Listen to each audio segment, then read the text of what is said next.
Días docentes del CDI Amanecer Infantil. Es un gusto nuevamente estar con ustedes a través de este medio que nos permite la tecnología. Hoy vamos a realizar la socialización del procedimiento para la activación de ruta de atención en presuntos casos de amenaza, vulneración e inobservancia de derechos en el CDI Amanecer Infantil.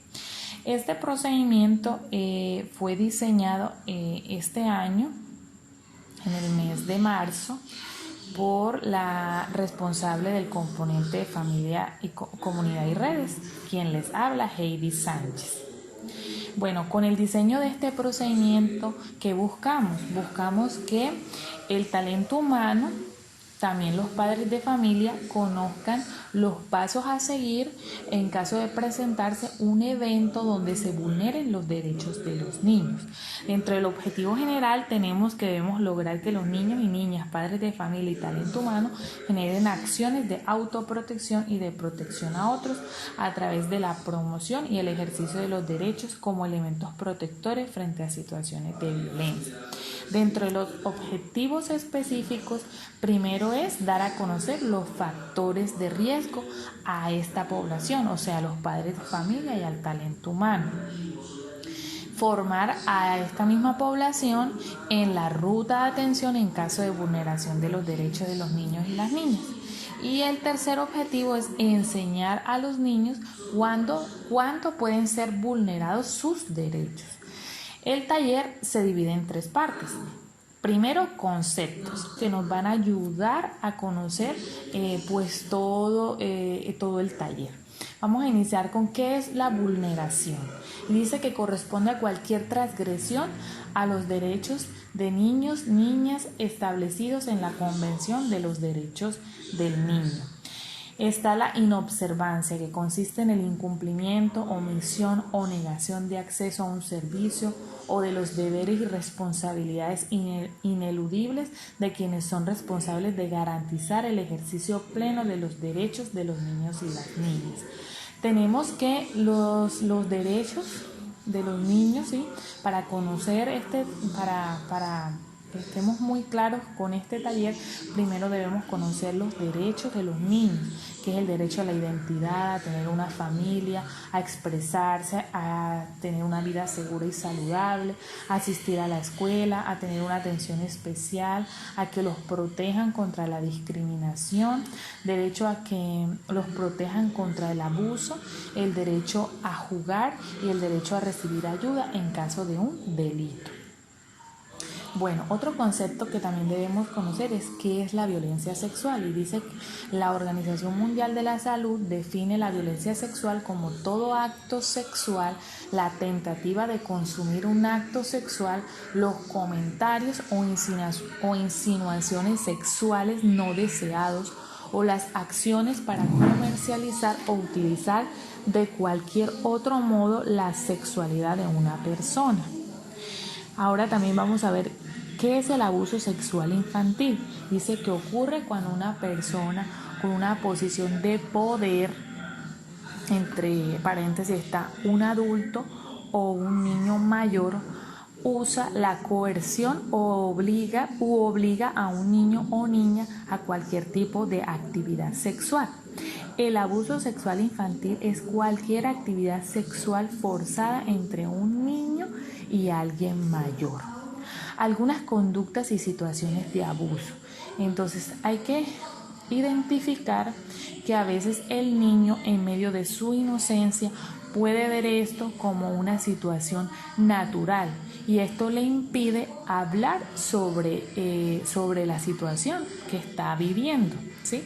Pero es muy importante aclarar y enseñarle a los niños cuándo puede ser víctima del abuso sexual. Entonces, para eso hay que explicarle que abuso sexual también son las caricias, tocamientos, roces, masturbación, penetración oral, anal o vaginal. Que dentro de la exposición sexual está poner al niño a observar a alguien desnudo mientras exhibe o se toca sus genitales o mantiene relaciones sexuales, ya sea en vivo o a través de películas o fotografías, o incluso crear materiales pornográficos. Y otro término que debemos conocer es la explotación sexual, que según la legislación colombiana se define como el obtener provecho económico o cualquier otro beneficio para sí o para otra persona. Entonces, con estos términos y otros, hay muchos otros, pero pues la idea es que conozcan estos términos para poder socializar y quedar clara el tema del día de hoy, ¿sí? Bueno, ahora vamos a hablar sobre la parte 2, que son factores protectores y factores de riesgo. ¿Por qué les doy esta parte? Porque como docentes, ustedes están en la capacidad de identificar cuando un niño está siendo vulnerado, ¿sí? Entonces vamos a conocer que los factores protectores frente a la vulneración de los derechos, ustedes pueden identificar cuáles son esos factores protectores porque realmente son visibles. Ustedes realmente pueden ver a un niño cuando es feliz, cuando conoce sus derechos sexuales y reproductivos, cuando tiene unas habilidades sociales como la comunicación, ¿sí? Habla abiertamente de sus emociones, de que se siente feliz, de que se siente triste, ¿sí? Es un niño que reconoce su cuerpo y cuáles son sus partes privadas, ¿sí? Y también es un niño que tiene una positiva autoestima. Entonces, esos son los factores protectores. También hay unos factores protectores que son los familiares y son una convivencia democrática en la familia. Todos son escuchados y respetados. Hay un trato digno, hay una buena comunicación con adultos significativos. Esa comunicación tiene que ser efectiva y afectiva, y hay una información clara y oportuna sobre sexualidad, salud sexual y reproductiva y violencia, ¿sí? Entonces eso se ve por encima cuando un niño tiene esos factores protectores, ¿sí? Cuando un niño tiene un vínculo afectivo fortalecido, cuando hay un adecuado ejercicio de la autoridad, ¿sí? Y cuando hay patrones de crianza coherentes. Ahora vamos a ver los factores de riesgo, esos signos y esos síntomas que ustedes pueden ver a través de las aulas, a través de la experiencia que se tiene constantemente y diariamente con los niños. Entonces, el primer factor de riesgo es el conocimiento, comportamiento, dibujos y lenguaje sexual que no corresponde con su edad, ¿sí? Yo a través de la actividad puedo poner a los niños a dibujar y puedo identificar que hay dibujos que me están comunicando muchas cosas del niño, ¿sí? Que el niño cuando habla da detalles concretos sexuales, que tiene una actitud sexual con sus juguetes o se dirige a los demás compañeritos de manera sexual. O muchas veces hacemos una actividad donde hay música, donde los niños pueden expresar con su cuerpo y vemos que tienen una actitud sexual. Entonces eso es un factor de riesgo. Aquí les muestro dos dibujos que pues se evidencia que un niño puede estar siendo vulnerado sexualmente, ¿sí? Bueno, el segundo factor de riesgo es el estado de ánimo. Un niño que todo el tiempo llora desconsoladamente, está irritado, está nervioso, está triste, es un factor que hay que prestarle mucha atención. Otra puede ser las regresiones. ¿Qué son las regresiones? Es regresarme a una etapa anterior. Entonces el niño ya controlaba esfínteres, ahora no, ahora moja la cama y tiene actitudes infantiles, o el niño empieza a hablar como bebé. Entonces hay que prestarle atención a eso. Otra es la alteración del sueño. Esos niños que llegan como cansados al CDI, que la mamá les comenta que tienen muchas pesadillas, que tienen muchos terrores nocturnos. Eso hay que prestarle atención. y los cambios en la higiene. ¿Sí? Los niños que han sufrido abusos empiezan a tener una excesiva o falta de higiene. Esto sucede debido al estrés o la culpa que sienten ante ciertas situaciones que están viviendo, ¿sí? Y las alteraciones de la alimentación. Algunos niños ya no les provoca comer, se niegan a comer y por la misma situación estresante que están viviendo. Bueno, y la parte 3, que es la última parte de este taller, es como tal ya el procedimiento ante presuntos casos. ¿Por qué digo presuntos? Porque nosotros en estos momentos, ¿sí? como docentes del CDI, no podemos afirmar y confirmar un caso, sino que siempre vamos a hablar sobre presunto caso de amenaza, vulneración e inobservancia de los derechos. ¿Sí? Nosotros nunca vamos como tal a confirmar de una vez el caso, porque pues primero hay que llevar un procedimiento como tal. Este procedimiento, ¿quién es el responsable de aplicar este procedimiento? Pues está la líder del componente de familia, comunidad y redes, que es la psicóloga, las docentes y la coordinadora de la entidad. Bueno, nosotros tenemos una ruta de atención interna, ¿sí? Y el primer paso es la formación, lo que estamos haciendo en este día, formar al talento humano en el procedimiento, ¿sí? Y la responsable, pues, la psicóloga. El segundo paso es, dice, la docente del CDI Amanecer Infantil identificará a través del quehacer como docente señales donde el menor puede presentar signos y síntomas que puedan afectar su integridad y pueda ser vulnerado por alguna persona. Entonces, el ejemplo, que el niño llegue con ropa sucia y con mal olor, que el niño presente hematomas, golpes en cualquier parte del cuerpo, y que el niño no quiera mostrar esos golpes, y signos de descuido con el menor.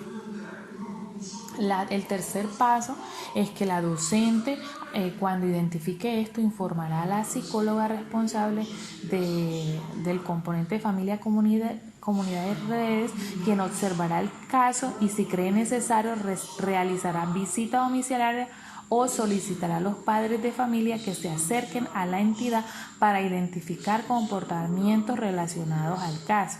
Luego la psicóloga informará a la coordinador o coordinadora para que se tomen las medidas de reportar o permitir que el caso sea manejado en la entidad. Si es un presunto abuso sexual y o violencia intrafamiliar, se notifica inmediatamente a la comisaría de familia. Pero si el caso presenta conductas de manejo institucional, se manejará en el CDI. Ejemplo, descuido en la higiene del menor, ¿sí? Y que lo podemos ir trabajando con padres de familia. Ya si vemos que es repetitivo, pues ya como tal podríamos pasar a una segunda instancia. Pero cuando es un caso que evidentemente es abuso o es violencia, un presunto abuso sexual, inmediatamente se notifica a la comisaría de familia, quienes son ellos los que van a hacer toda la anamnesis y todo el proceso con el niño para no revictimizar al niño. Y el cuarto paso es reportar, dice, el caso se reportará a la comisaría, policía o a la ESE Hospital Francisco Canosa si se evidencia posible evento de maltrato infantil, abuso sexual o explotación sexual. Bueno, ahora vamos a hablar de la ruta de atención para los casos ya de violencia sexual. Este sí ya es la ruta de atención externa, la que tiene el municipio de Pelaya Cesar para los casos de violencia sexual. Entonces, el primer paso dice: si es caso, comprende un evento de violencia sexual donde la víctima sea un niño o niña del Centro de Desarrollo Infantil, este debe ser llevado por urgencia a la ESE Hospital Francisco Canosa del municipio de Pelaya Cesar, donde se activará la ruta de atención según el protocolo establecido. ¿Qué quiere decir? Esta identificación, este primer paso, que ya el caso es muy evidente. El niño llegó al CDI y llegó con un hematoma o llegó con un sangrado vaginal o con un sangrado en alguna parte íntima, y realmente hay que llevarlo por urgencia al hospital. Es solamente cuando existe este caso de urgencia, ¿sí? El reporte, entonces ya el CDI Amanecer Infantil reporta el caso a la comisaría de familia del municipio, mencionando el traslado de la víctima a la ESI Hospital Francisco Canosa y las condiciones por las que se envió al niño. La comisaría de familia tomará las medidas pertinentes con la Policía Nacional, y estos a su vez reportarán el caso a la Fiscalía del municipio de Aguachica. Bueno, aquí tenemos entonces una imagen donde está como tal la ruta de violencia sexual del municipio de Pelaya Cesar, que está expuesta en la parte de afuera de urgencia del Hospital Francisco Canosa. Ya como tal, cada entidad, la ESI Francisco Canosa, Comisaría de Familia y Policía Nacional, cada una tiene que hacer su proceso, y aquí está detallado lo que debe hacer cada entidad. Entonces, como pueden ver, este es la socialización. Aquí está el directorio telefónico de todas las entidades que tenemos en el municipio, en caso que ustedes como docentes pues quieran llamar o necesiten llamar. Les agradezco mucho la atención prestada, espero pues que hayan aprendido, y muchas gracias. Hasta luego.